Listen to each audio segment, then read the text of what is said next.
Hello, my name is Mary. Right now, I'm working with my husband Samuel at his family's business called The Enterprise. It's a small, cozy company run by Samuel's dad, Liam. There are about 6 of us working there. Liam isn't very involved in day-to-day activities. Samuel takes the lead and might become the next boss. He works closely with clients and pushes new projects to help the company grow. When we have big projects, everyone pitches in, making the atmosphere energetic and passionate. I've been part of this lively place for 8 years now since I married into the family. But Samuel's mom, Amanda, seems unsure about my role here. Recently, when I got home early to cook dinner and Samuel stayed late at the office, Amanda confronted me with some tough words. She asked me, "How long do you plan to stick around in our family's business?" Her tone sounded critical and disapproving. Since Amanda retired, she started criticizing my decisions instead of enjoying her free time. I tried to stay calm and asked her, "What do you mean by clinging?" She replied sharply, suggesting I married Samuel out of necessity and now took advantage of working at their company. This wasn't the first time she accused me like this, it was happening more often. When I got married, I chose to leave my old job and join Samuel's family business. It was my decision, not because I had no other options, as Amanda seemed to think. Trying to explain, I told her, "Mom, I could work somewhere else if I wanted. I chose to be here." But she brushed it off, convinced she understood my motives. The tension with my mother-in-law went beyond words. Despite promising to take over household duties after retiring, she rarely helped, leaving Liam to often ask for her assistance with chores. Instead, she insisted, "I've worked my whole life. Now it's the daughter-in-law's turn to handle things at home." So I often ended up managing dinner and cleaning up afterward. One afternoon, I gathered my courage to address a household issue that was bothering me. "Amanda," I started cautiously, "I've noticed dishes often pile up in the sink. It would be helpful if you could clean up after your meals." Instead of understanding, she reacted strongly. She accused me of crossing boundaries and questioned my right as her daughter-in-law to set rules in her home. Feeling drained by our argument, I knew time was slipping away. If I didn't start dinner soon, we'd eat very late. Despite my frustration, I stayed calm. "Mom, let's talk more later," I suggested, hoping to ease the tension for now and focus on cooking. Amanda seemed to calm down and left for the living room, leaving me alone with the noise of kitchen utensils. Liam and Samuel had seen Amanda treat me this way before. They tried to step in when they could, but it didn't seem to change much. When they addressed the issue, they looked concerned and frustrated, wanting our family to get along better. Ironically, whenever Liam and Samuel confronted Amanda about her behavior, it often made her angrier at me, making her hostility worse. Her usual calm and gentle manner would turn into contempt, and her words hurt deeply, even though she never physically harmed me. Liam and Samuel's support became my sanctuary, helping me endure Amanda's hurtful comments. One tough morning, after I cleaned up from breakfast and was getting ready for work, Amanda suddenly exclaimed, "Oh dear, what a mess. It looks like a garbage dump here." Out of nowhere, she poured a bucket of water on my handbag. I stood there in shock, feeling a mix of disbelief and anger. "Why would you do that, Amanda?" I managed to ask, my voice shaking. Amanda's reply was dismissive, almost playful, like a mischievous child. "Oh, was that your stuff? I thought it was just a big piece of trash." Her casual attitude made me even more furious. Even if you thought it was trash, who pours water on something? I argued, struggling to grasp her lack of consideration. In the morning light, sitting across from Amanda in our living room, her expression was cold and determined, as if she had decided on a drastic action. "What on earth are you thinking? Now the carpet's soaked, and what about my things?" I blurted out, feeling a mix of confusion and frustration as I hurriedly took out the wet items from my bag. Important work documents lay spread out on the table, drying off. Amanda looked at me with a chilling calmness, showing no remorse or concern for the chaos she had caused. "You don't need to go to work anymore," she said flatly. I was completely stunned by her statement. "Excuse me?" I replied, filled with disbelief and shock. Amanda's next words hit me hard. "You've been hanging around this house for 8 years, but today I can finally get rid of you." Her voice dripped with venom and determination, a side of her I'd never seen before. My mind raced with sadness. "Get rid of me," I repeated, my voice betraying my disbelief. "She made me feel like an outsider in my own family. My daughter is joining the company, so we need you to leave. Today's your last day. All you have to do is apologize to your father-in-law and Samuel for causing trouble." She laughed mockingly, adding insult to injury. She was using my job to push me out. I had invested years into that job, earning respect and making cherished memories. Shocked and heartbroken, I struggled to understand the harshness of her decision. I had devoted myself to this family, yet it seemed my efforts meant nothing to her. "Are you sure about this? Wasn't Emma working at a clothing store in Philadelphia?" I asked, my voice showing my confusion and concern. My job meant more to me than just a paycheck. It was my path to personal fulfillment. Meanwhile, Emma, my sister-in-law, tired of city life and its impersonal nature, decided to come back. She said she was fed up with the cold people in Philadelphia, so I told her I had a job waiting for her once she returned home. Amanda explained firmly, leaving little room for discussion. Amanda's words hit me hard. She's agreed to come back immediately, and now that she has, I want you out of this house. Her statement was shocking, almost impossible to accept. With one decision, she was ready to completely upend my life, disregarding my place in the family without any chance for dialogue. Coldly, she handed me an envelope. "I've written your resignation letter," she announced, effectively casting me out of our home. In that moment, my heart broke. Years of dedication and closeness were brushed aside like they meant nothing. Her actions ripped apart the bonds that held our family together, leaving them irreparably damaged.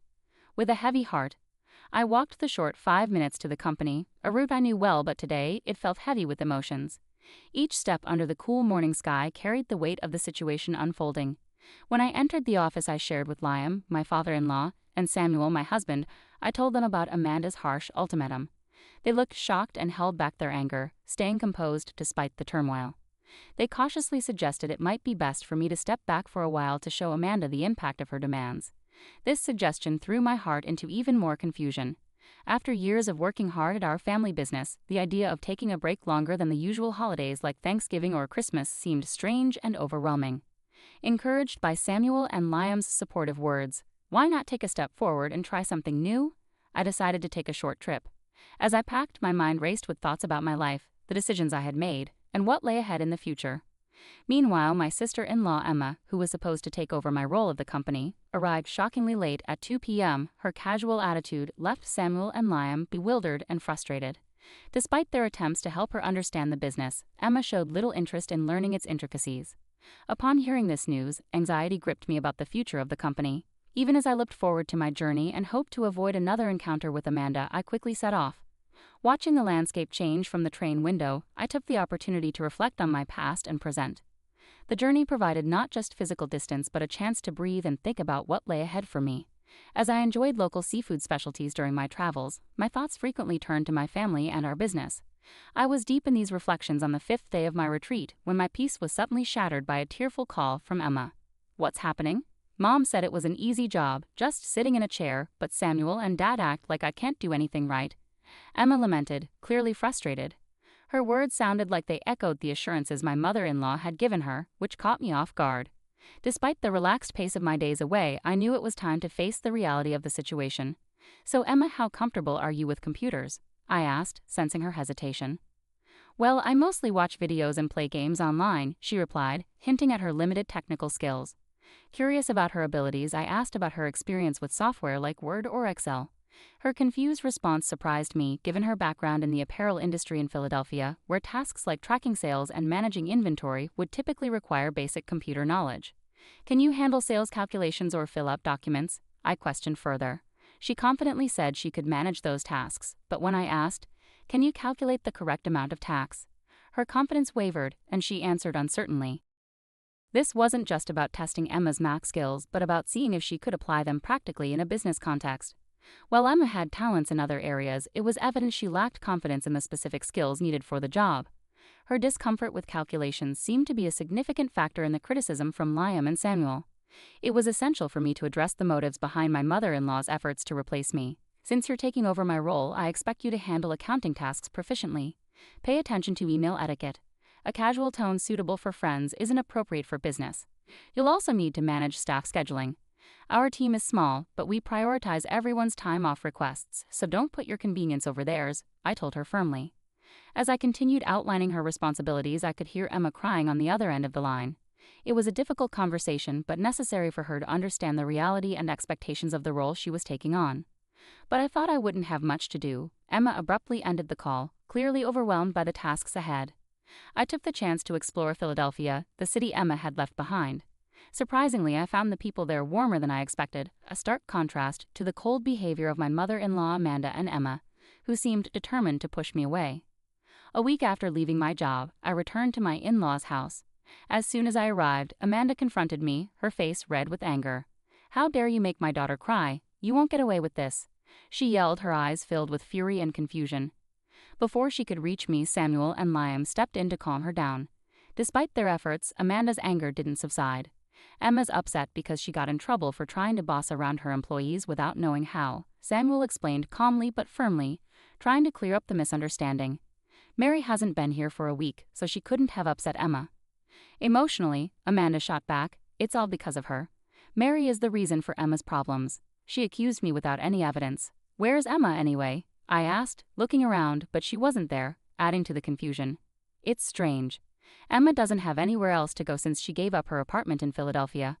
I thought she'd be here, I mused aloud. Samuel then explained, Emma's locked herself in her room. She's been crying and doesn't want to go to work anymore. She's overwhelmed, mainly because she doesn't have the skills needed for the job.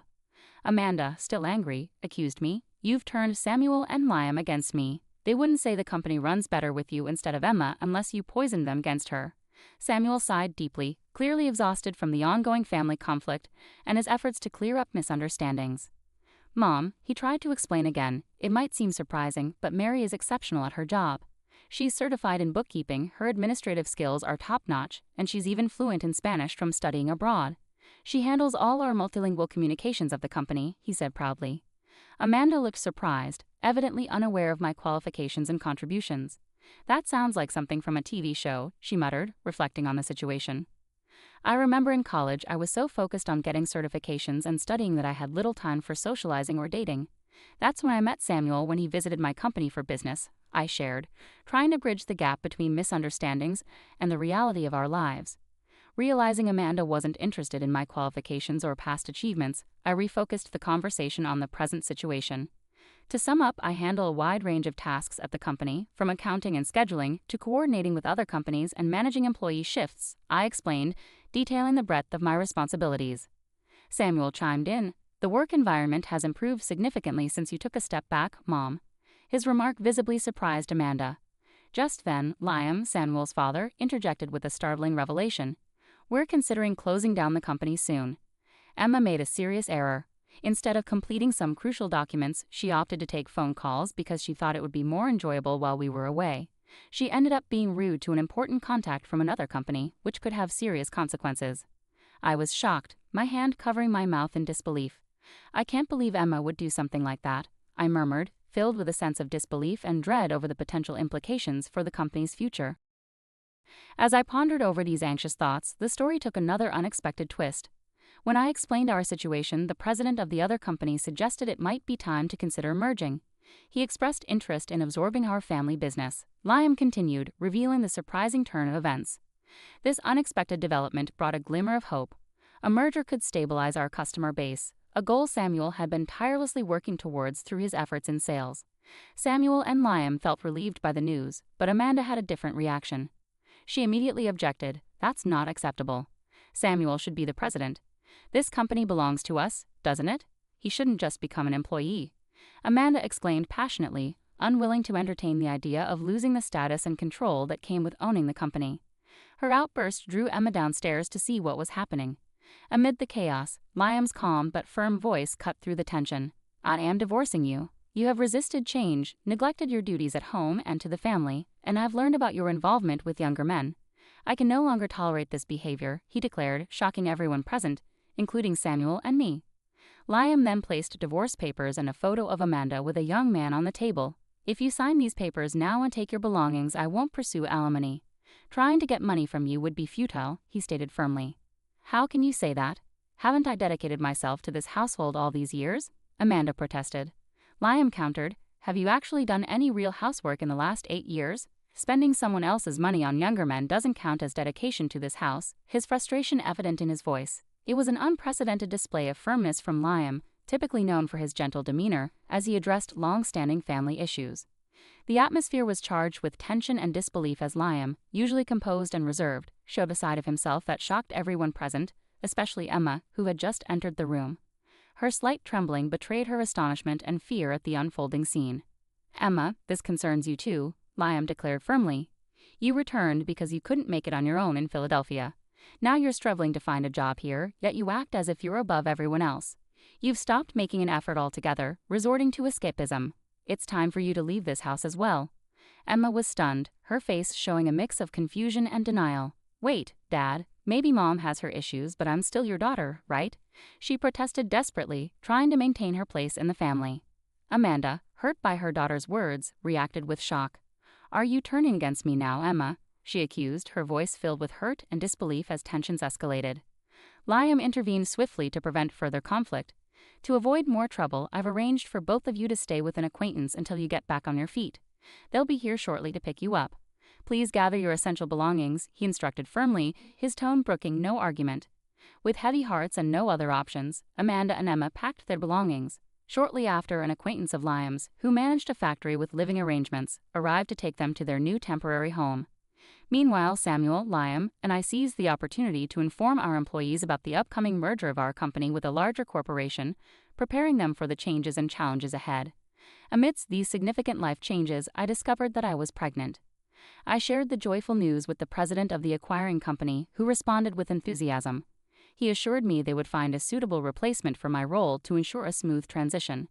With the promise of new beginnings and the excitement of our growing family, Samuel and Liam redoubled their dedication to the company, inspired by the bright future ahead.